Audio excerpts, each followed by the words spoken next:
YTBC, what's the deal? So I finally got an opportunity to catch this past weekend's fight between Robert Helenius and Franz Rill. They fought for that IBF international title and the vacant EBU European heavyweight title.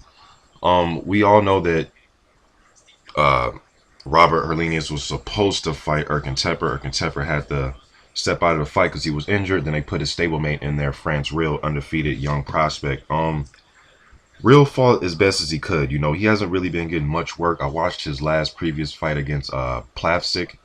I believe the guy's name is Bronislav Plastic. In that fight, if you go watch that fight, it is a joke of a fight. Nothing against Franz Rill, but the guy went in there, literally got hit on his gloves with a high guard and pretty much found a soft spot on the canvas to lay down. It was pathetic. You know, but I watched a few of Franz Rill's fight, the Gabriel Iguma fight, and that fight right there was an indicator to let me know that he had no chance of winning this fight with Robert Helenius, although heavyweights have a puncher's chance. But Iguma was able to fight him from range. He was moving. He kept Franz Rill pretty much on distance, but Rill was able to outbox him and get inside and work sporadically. In this fight with Robert Helenius, Helenius was using his size. I mean, 6'7", 250 pounds, man. He was using his size. He was walking Rill down. Sometimes, you know, Helenius would get lazy inside and he would let Rill get off. But he dropped Rill in the first round with the right hand, dropped him in the fourth round with another good shot. Rill got up. He went the whole distance, man. He's a durable young guy.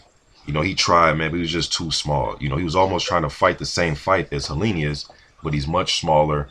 Helenius is a strong dude, man. He was pushing Rill around with his jab hand. There was a few times they got into like a little semi-clinch, and Helenius was just pushing him like he was a rag doll, man, with his left arm. He was just pushing him back, keeping jabs on him, landing right hands. It's just with Helenius, he'll have a lull in action sometimes, man, where he'll just rest on the inside and let you get off. Sometimes trying to rest on the inside is very dangerous when you're not this great inside fighter. You know, you want to rest on the inside, throwing shots, rolling shots. He likes to just do the big bear hug and hold you, and then he pushes you off, you know, like you're a damn rag doll. I don't know if he's going to be able to do that against some of the other big guys in the division, but, you know, he's beaten Chisora and Lyakovic, Samuel Peter, Sprott. He's beat Sherman Williams, you know, so I think he's ready to step up against a legit top 30 guy. Hopefully they can get the Erkin Tepper fight set back up. I'd like to see that fight. I'd like to see if he's able to push Erkin Tepper. I want to see if he's able to use a jab and keep Tepper at bay. Because Tepper, you know, he likes to get close and he likes to throw shots, and he has good power. You know, he's a legit, you know, BoxRec has him a top 10 heavyweight. You know, so Robert Helenius, he's been proving himself, man, over the last year. He's still undefeated. I like to see him in there with a top 30 guy, preferably Erkin Tepper. Let's get that on the road now. You know, hopefully Tepper can come back from injury. It's not too bad and they can get in there. But I like what I saw from Robert Helenius. He's a big guy and he fought like he was big. He wasn't trying to dance around. He wasn't trying to not use his advantages. He's a guy that went in there and uses his advantage. He got caught a few times by Rill with some right hands. You know, Rill was a hard charging guy, but he's just a plotter.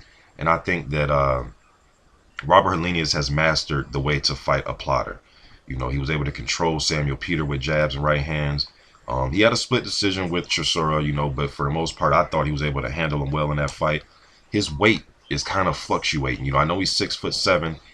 These last two fights, I believe he came in around his career high. Sometime he'll come in at 250. Sometime he'll come in at 243, 239. I like him when he's about you know, the 239 against Peter and Chisora, I think is a good weight. I like him when he's kind of quicker and faster, not so big and plotting, but he did what he had to do against Franz Rill. I want to see the Erkin Tepper fight. Robert Helenius is still undefeated, still a threat. He's still 6'7", 245, 50-pound guy. YTBC, I'm out.